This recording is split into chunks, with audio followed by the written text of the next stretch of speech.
Merci beaucoup d'être en notre compagnie. Maintenant, on peut parler de précautions au niveau de tout ce qui peut arriver.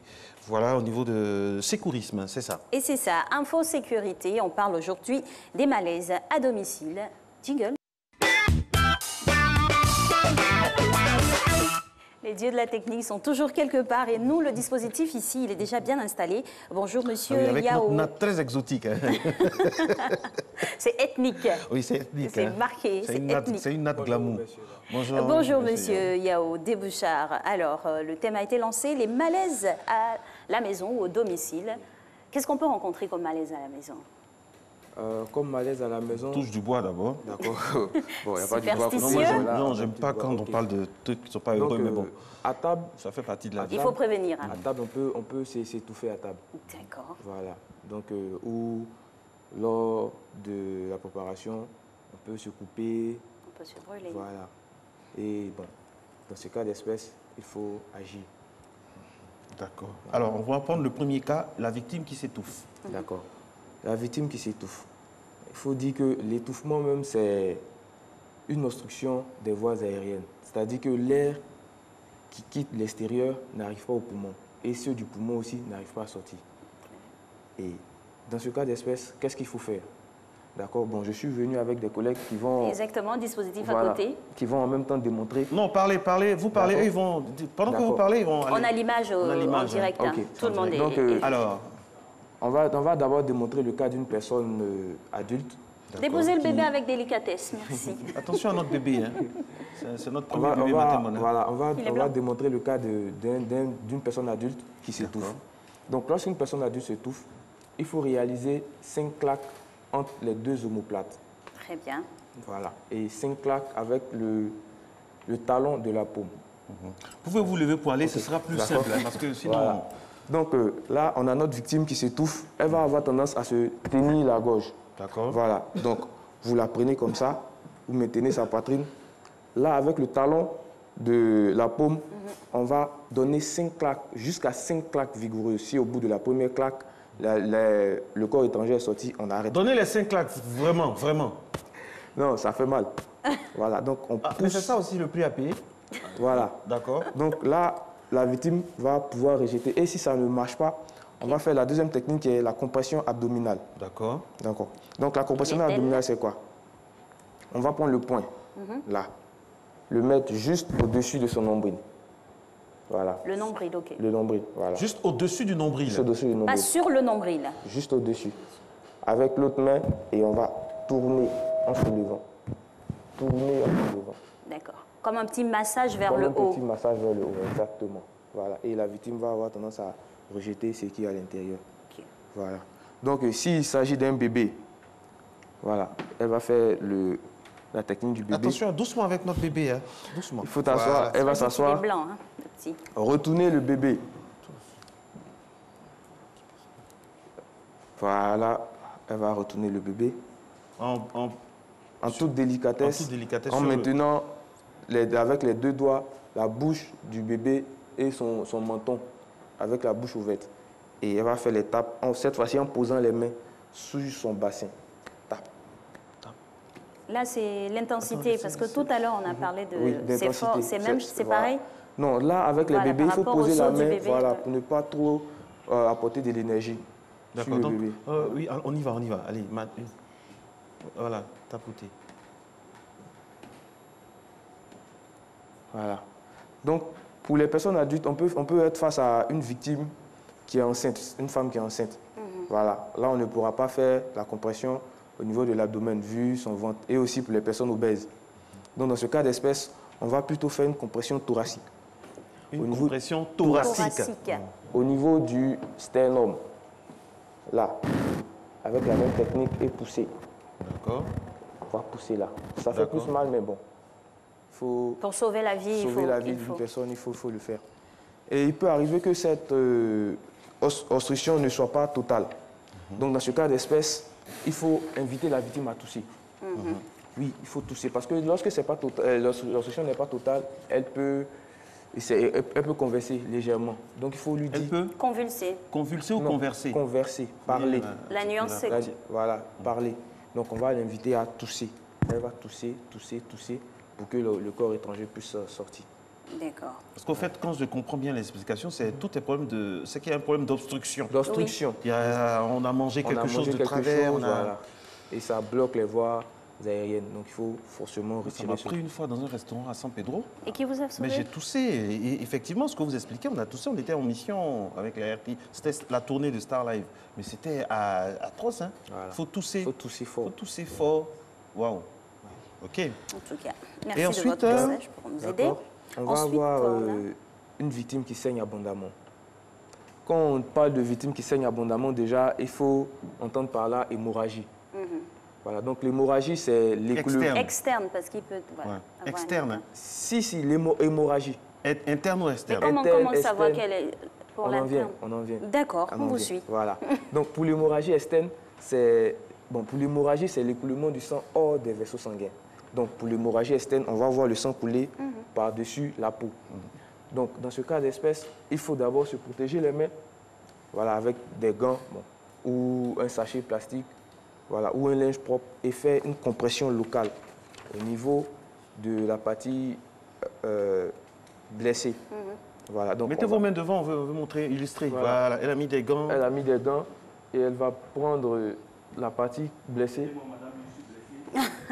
La victime. Voilà. Il faut faire asseoir la victime, rassurer la victime et faire une compression locale.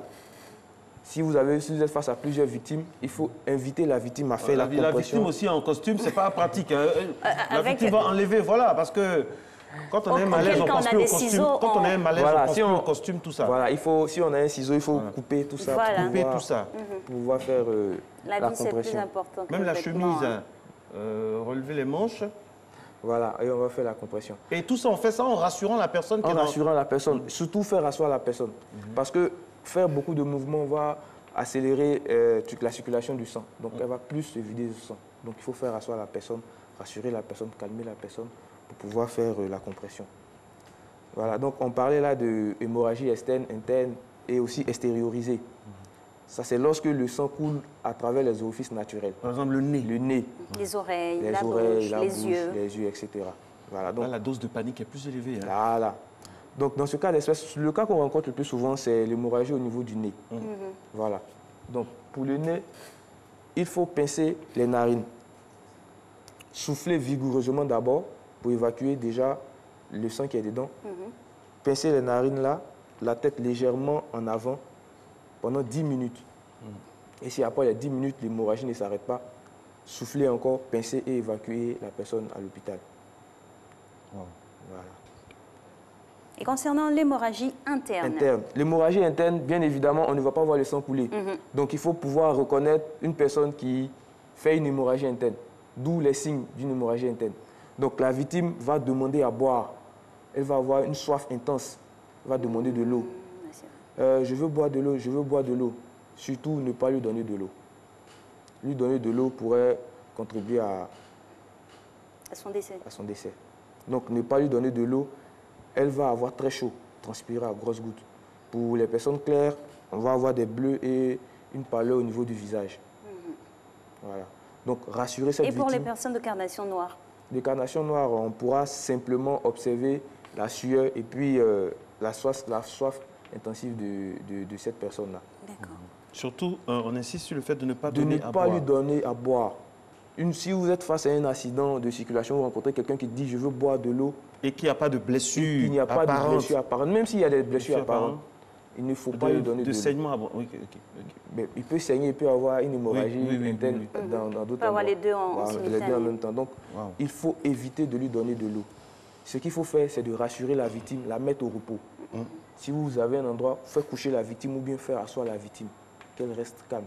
Et ces genres de personnes aussi n'ont pas du tout l'air agité. Vous allez penser que c'est des personnes qui n'ont rien eu pendant l'accident.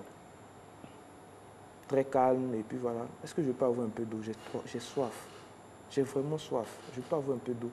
Mais après cette situation, il peut en découler, on va dire, l'évanouissement. On tombe dans les paumes. Quand c'est comme ça, comment les autres réagissent? Bon, si la personne s'évanouit, c'est-à-dire qu'il y a perte de conscience. Oui. Ça nous envoie directement à notre dernier cas, Ok. qui est une victime inconsciente. Voilà. Donc, pour dire qu'une victime est inconsciente, c'est que nous avons vérifié ces 3 fonctions vitales et nous avons vu qu'elle a perdu la conscience, mais elle a encore la respiration et elle circule. Dans ce cas d'espèce, il faut mettre la victime en position latérale de sécurité pour pouvoir préserver sa respiration. Voilà. Donc, on va illustrer la position latérale de sécurité. La PLS, on avait entrevu la dernière fois. Voilà, pendant qu'elle soulève délicatement notre bébé, le mettre en sécurité. Là, je rappelle qu'on va parler d'une personne qui est inconsciente, une victime qui est inconsciente. Oui. Allez-y. Voilà. Donc, elle va démontrer toute la procédure du bilan même pour savoir que sa victime est inconsciente. Voilà. Donc, elle va poser des questions simples. Demander son nom, lui donner des ordres simples. Bonjour monsieur, est-ce que vous m'entendez? S'il n'entend pas. Bonjour monsieur, vous pouvez bouger les pieds? Il ne réagit toujours pas. Voilà, il ne réagit pas. Donc, on est face à une victime qui est inconsciente. Donc, on va vérifier sa circulation en prenant son pouls carotidien. Bon. Voilà. Elle va libérer la victime. Voilà, donc desserrer, si la victime porte une cravate, enlever la cravate, desserrer les cols, la ceinture et aussi enlever les chaussures. Très bien. Voilà. Il faut enlever les chaussures de la victime. Si c'est lacet coince, il faut les couper. Ok. Voilà. Petit fort. Là. À coup ça. Voilà. Déchausser. Déchausser la victime. Voilà. Là maintenant, elle va vérifier sa respiration. Okay. Donc en faisant le joy, la joue, l'oreille et les yeux. Donc elle va utiliser la joue, la partie sensible de la joue pour voir les petites sensations et l'oreille pour écouter les sifflements qui sortent de ses narines pour confirmer que la victime respire. Les yeux vont nous permettre d'observer le mouvement de l'abdomen. Voilà. Donc, attends, enlève la casquette pour mieux t'appliquer. Allons-y. Voilà. Là, en ouvrant la bouche, s'il y a un corps étranger à l'intérieur, il faut retirer le corps étranger. Sans hésiter. Sans hésiter. Voilà. Là, nous sommes convaincus que notre victime est inconsciente. Elle respire et elle circule. Donc, nous allons la mettre en PLS. PLS, pour ceux qui nous regardent, position latérale de sécurité. Pédagogie, toujours, il faut toujours le dire. OK. Et la position latérale de sécurité a des normes. Hein. On a une manière de prendre le bras, on a une manière de tourner. On va faire ça en même temps. Il y a un cheminement. Allez, montrez-nous rapidement, s'il vous plaît, une PLS, parce que c'est très important quand les personnes sont en état traumatologique. Hein. Enfin, c'est ce qu'on dit, hein. C'est ça. Hein. On parle sous votre couvert, le doyen derrière. Oui, voilà. C'est comme ça. Ensuite, elle va prendre l'autre main. L'autre main, d'accord. Voilà. Protéger sa joue. On la saisit avec les doigts. Voilà. On voit ça directement. Saisis la main avec les doigts. Ça derrière l'oreille. Elle va plier la jambe pour lui permettre de faire basculer la victime. La jambe va lui servir de levier en fait. La bonne jambe, c'est la jambe... Qu'importe. Peu importe pour les hommes. Pour les femmes, il est préférable de les mettre sur le côté gauche pour éviter, pour les femmes enceintes, de se coucher pour d'écraser. Là, la dernière étape, c'est de faire basculer la personne sur le côté. On attend. Voilà. Donc, elle va ouvrir la bouche de la victime pour que la victime, s'il y a des salives à l'intérieur, les salives puissent couler. S'il y a des corps étrangers, éventuellement, ces corps étrangers vont sortir. En 1 minute, M. Yao Debrouchard, on va faire un petit récapitulatif. Ce qu'on a vu aujourd'hui, la victime s'étouffe. La victime s'étouffe. Cas d'une personne adulte, cas d'une femme enceinte et des personnes obèses, cas d'un nourrisson. Bébé. Voilà. Et la victime saigne abondamment, cas d'une hémorragie externe, d'une hémorragie extériorisée et les signes d'une hémorragie interne. Et ensuite, la victime est inconsciente. Mettre la victime en position latérale de sécurité. Voilà. Merci beaucoup Merci de venir nous sauver la vie chaque vendredi, d'avoir des réflexes. L'idée, ce n'est pas d'être un expert, hein, mais c'est de vraiment faire en sorte qu'on ait des notions, comme elle dit, et puis voilà, en attendant l'éventuelle arrivée de professionnels. Voilà. Il faut signaler que cela vous pouvez réaliser cela si vous exercez. Voilà.